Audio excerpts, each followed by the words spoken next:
The fact that communication is currently very dynamic and changing, the channels very diverse, and the process itself very agile, makes it essential that we take communication into account in remote environments. Two key elements within the communication process: the feedback and the feedforward. The objectives in this section, as you can see on the slide, are to know and understand for what, how, and when feedback is used, knowing and understanding what, how, and when the feedforward is used, and how the sum of both gives a very important value in the communication process and gives the desired results in teamwork, allowing with its good use to improve the communication of the remote team. For this we have made 3 videos. The first one, what it is and how the feedback is used. Let's start with feedback, as we have commented, because it is better known by all. Although not everyone uses it correctly, if we add to it the changes it entails work remotely, we have to be aware that we have to adapt the feedback to this way of working.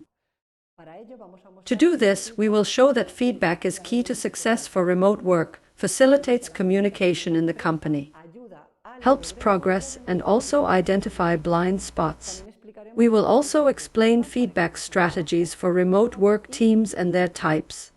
In case you don't know it, we can define feedback as the response of the recipient of the message to the emitter, and that confirms if that message has been correctly understood and to what degree.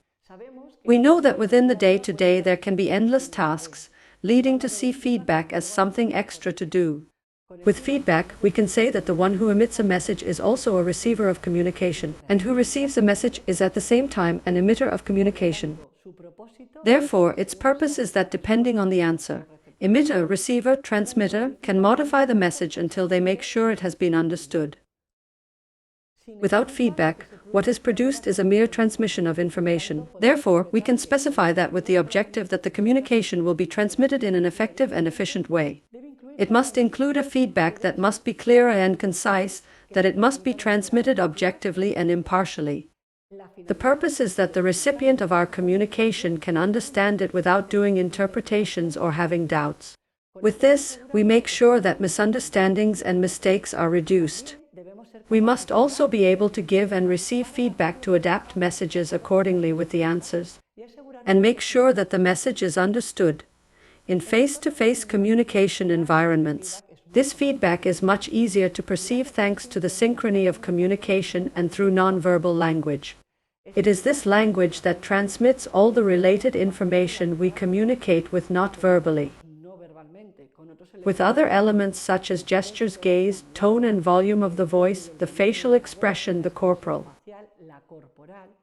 And with it we transmit agreement, disagreement, involvement, etc. In virtual environments, nonverbal language is poorer in nuances, and what it transmits has a greater impact. That is, those nuances are magnified than when communication is face-to-face. If we add the fact that part of the communication occurs asynchronously, it is not done at the same time, we can conclude the difficulty that a preeminently virtual communication generates. Therefore, the challenge we face when we communicate virtually is to find a way to be concise and concrete and share this information that is also transmitted with nonverbal communication. With this, we want to transmit that is very important to implement a culture of feedback. Another point discussed at the beginning is that feedback facilitates communication. We explain why. A healthy internal communication indicator is to receive and give feedback regularly, even if initially it is uncomfortable. By creating a space for the team members to communicate honestly and openly about the workflow or problems that they may have, then a better communication is promoted. In a company where its employees work remotely, this type of communication, it becomes fundamental. When the team is encouraged to give feedback on the overall workflow as well to their teammates, we manage to make them feel part of the team and not just as individuals working alone. We manage to have their thoughts and opinions valued, and we convey to them that they are important to the success of the whole organization. Continuing with the points mentioned, another of them is that feedback leads to progress. Receiving and giving feedback can help in terms of evolution and growth in a macro and micro scale. Feedback helps companies to make more informed and accurate decisions about how to go forward. to inculcate an attitude of continuous learning and adaptation at the same time as it increases the commitment of the team. In fact, highly engaged employees expect to receive feedback at least once per week. For teams that can't meet physically, something that over time can weaken motivation, feedback can serve as a key source of inspiration.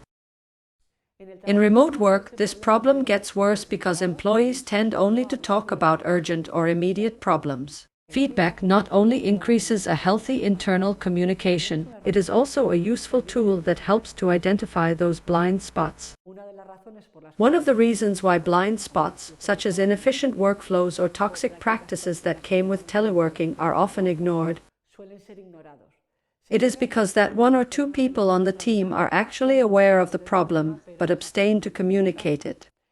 They refrain from commenting on patterns that can become harmful. However, if we create a space for feedback, if it is negative, companies provide their employees the opportunity to recognize these weaknesses without feeling uncomfortable.